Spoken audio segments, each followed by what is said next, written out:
Are we there yet? No! Are we there yet? No!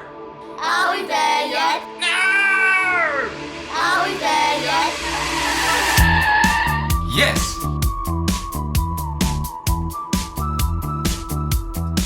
Let's start with the stateroom. Let's come in. So, the staterooms I've been on I've been on the Wonder of the Seas, I've been on the Odyssey of the Seas, this is the Quantum of the Seas. So it's 3 different classes of ship. Well, Quantum class has 2 high and a half, it has Quantum class and it has Quantum class plus. Odyssey is Quantum class plus, this is Quantum class, Quantum of the Seas, and Wonder of the Seas is Oasis class, this next class up. But all 3 of them have exactly the same rooms. So if you've seen one of my previous reviews about cruises, there's not a hell of a lot of difference here, but in case you haven't, I'll take you through the entire thing. We have stateroom 12186 with a bit of a twist this room has, because with my previous reviews I was flying solo, but this time I have my family with me. So I'll explain that a bit more in a second. But look, they're all exactly the same, all of the staterooms pretty much, unless you get one of the corner ones, which get a bit bigger, like wider, and have bigger balconies. And then the interior rooms, which kind of just basically have no window and just have the bed and the toilet, and they have like almost like a full wall size TV that kind of pretends it's the outside, like a screen. So it comes with the couch and it comes with the bed. The couch we have never sat on, I don't think. It's been holding stuff the whole entire time, but we've never actually sat on it. In terms of storage, there's plenty for a couple or even a family.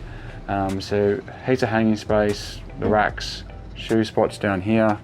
And then you also have another one here, less space, probably the dude's one. The safe in it as well, a few bits and pieces. You got storage up here on both sides, which you didn't even need. More storage beside the bed, which I'll show you in a sec. And over here you've got a dresser with various bits and pieces in it, as well as a fridge, which you don't really need because everything is catered for. It's not a mini bar, it's just a fridge. So unless you want to put a beer in there and have it later, not a hell of a lot of use to it really. And I don't think we've really used it at all. The little desk here is nice. We've never actually used it because as soon as you want to do any work, you'd go somewhere else on the ship, such as the library in 270, or even just up onto the deck and sit on the deck chair and get your laptop out. I've never felt a need to sit here, but it's a nice inclusion. And the big mirror, obviously, you may have noticed I'm not a female, so I don't do a lot of time in front of the mirror with makeup. No time, actually. But perhaps it becomes more useful then. Note that all the PowerPoints are American, so you're going to need an adapter if you're Australian like me, or a Pommy or whatever. There is direct USB-A charging, 2 ports only. These are not fast charging, so if you want to, it's good to have at least one adapter so you can just fast charge, you know. Various lighting, there's lighting that goes all the way around this, everything kind of lights up differently. Over here you got the TV on the wall. It's not particularly useful. There's a couple of decent channels. There's a Red Bull TV channel. There's a couple of channels that masquerade as movie channels. I didn't actually ever come across anything that was worth watching. There are a couple of kids cartoon channels, so that has kept them entertained at times. But it's not a huge value add. They do have videos on demand. They're kind of oldish movies and they cost a lot of money, but if you wanted to sit in for the night, or maybe if you're not feeling so well, you could sit in here and watch a movie. It is possible. I don't think it's got, I can actually check, but I don't think it's got accessible USB ports anywhere. So I don't think you can bring a USB key. No. Shame. Okay, bed, look, it's quite firm. I would say it is comfortable. The pillows are great. Really nice pillows, not particularly firm pillows. If you like a big, thick, firm pillow, you're going to luck out. There's not much variation between the 2 pillows. One's definitely a little bit thicker, and one's definitely way too light for, I think, most humans to use. But you do have the 4 pillows, so you've got an option there. The bed is quite firm, as I said. I found it okay, not too bad. I slept. They all have the split down the middle because they can all be split into twins. Split into two beds, so there's no dealing with that. The one thing that I don't like about the bedding in here, and I found this with the other one as well, the Odyssey of the Seas was exactly the same, is that none of the sheets seem to go all the way. And so if you're a tall guy like me, and your feet want to be out here, you're always off the end of the sheet, and it just feels weird on your feet, it's just uncomfortable. I don't understand it, but it's the same, it was the same on Odyssey of the Sea, and it's the same here as well. The sheet kind of ends there, and you got that much more bed and your feet. Okay, a bit weird. Tiny little side tables, little kind of difficult to work with, especially this one over here. It's got the phone on it. If you have a look over there, you'll see. The phone's kind of handy because the kids can actually ring from anywhere in the boat to the room. There's kind of phones on every single deck that they can just grab if they need you. But not much space for water bottles or whatever. A bit more space on this side. Another power point though, which is handy because you can charge your phone and keep it near your bed, so that's great. Now out onto the balcony. I actually think they're quite spacious. You know, like you don't spend nearly as much time out here as you think you're going to. But the chairs are comfortable enough. It was actually really, like last night we actually sat here, there's the Pacific Ocean behind me, and just looked at the stars and watched the ocean thing pass. It was really quite nice. There's been many opportunities on this trip where we've kind of gone past like little atolls and reefs and islands, and just come out and gone, oh wow, and look around. It's been quite cool like that. And these can open.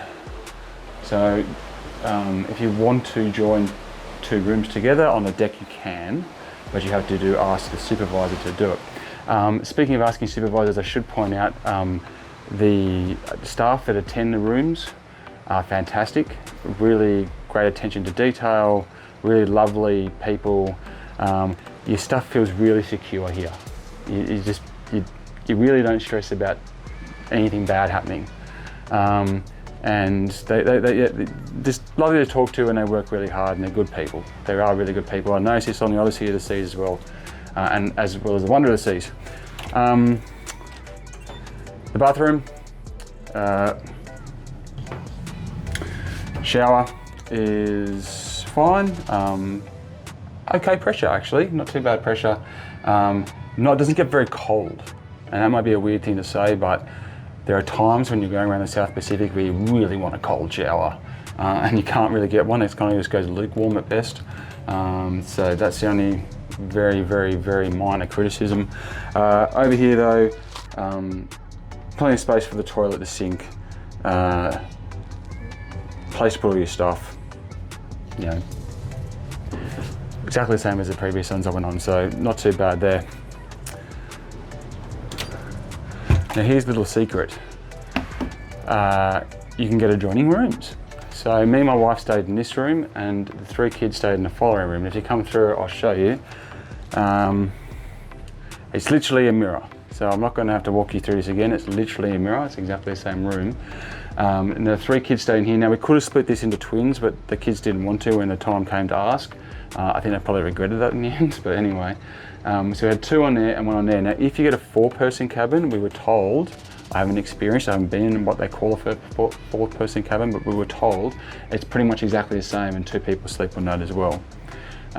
Which I don't think is going to be that big an issue with a couple of kids that aren't too old, right?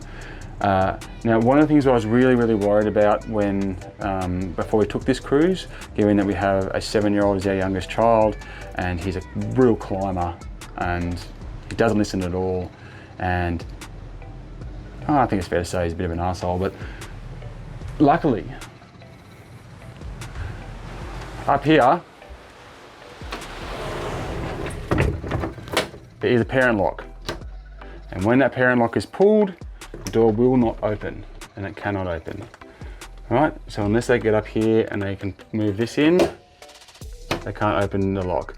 Now, they probably could if they really wanted to do this, but I really wasn't worried about that because I don't think most children are going to do that. I was just really worried about sleepwalking. That's what I was really worried about, and that's not a concern. I will say that when we first got into this room, that was broken, and I let our room attendant know, and I reckon it was fixed within the hour. So I said, look mate, that's not good enough. I've got children in this room. I really need that fixed. And he got it sorted out like that. And it's been fine ever since. So if you're like us and you're stressing about that type of thing, if you're a first-time cruiser, and this is the first time my family's been on a cruise, you don't really have to stress. And we've actually evolved to the point where we've been happy to let the kids come back here and just sit down on the bed and watch the TV when they're really exhausted, and we haven't been fully stressed about the fact that there's a balcony right there and there's a big drop. So that's a good thing. The one thing I will say that hasn't been so good, and I'll take you into the other room to show you this actually, is that Quantum of the Seas is a bit older than the Odyssey of the Seas, and it's a lot older than the Wonder of the Seas, which are the two other boats that I've been on in the Royal Caribbean class. And the one thing I've noticed about this is it just bits and places here and there, the wear and tear. So if you turn around here, have a look. Down here, you can see, for example, that's fallen off. And if I show you the curtain here, you close the curtain, you can probably see, you know, the curtain's all ripped and faded. Have a look up here. It's probably hard to tell in this light, but you know, so the chairs out the back are chairs on the balcony are a bit tethered at the end as well. So there's just that little bit of age starting to show or creep in. I wouldn't say it's affected us in any way, shape or form. The key things like the air conditioning still works great. And I haven't heard any sound, and we're on level 12, and I have heard, other than occasionally hearing kids kind of running on the top deck, it's really been kind of fine. I can't say I can complain about the sound or anything. So all of that side of things are fine, but it's just starting to show its age, you can see, right? It's just starting to show its age in a few corners, and that's something that I'm kind of wish they'd worked on a bit during COVID. Like they had that large break where they probably could have gone through and replaced all the curtains and checked for that kind of like wear and tear and just fixed those things up. And I don't feel like they probably did that. But again, a minor criticism really. Okay, so that's pretty much all I can tell you about the staterooms on the Quantum of the Seas, my experience with them anyway. I have kind of walked past rooms and seen into other rooms. The interior rooms aren't as claustrophobic as you might think. They're kind of more squarish, and they have like a screen on the wall that kind of pretends to be the outside world, so it's not daunting, I don't think. And you spend so little time in here, you really do. You spend so much time out on the deck and around. I definitely loved having the balconies, it was great. Could I survive without them? Yes, I could have. It's what price you can get it at. If you end up having to pay an extra $1,000 for the balcony, that's probably not worth it. If it's in the hundreds of dollars, then it probably is worth it. That would be my take on it. Anyway, so that's all I can tell you about the stateroom. All right, thanks very much for watching. I'm Chris Stead. Until next time, back on the road.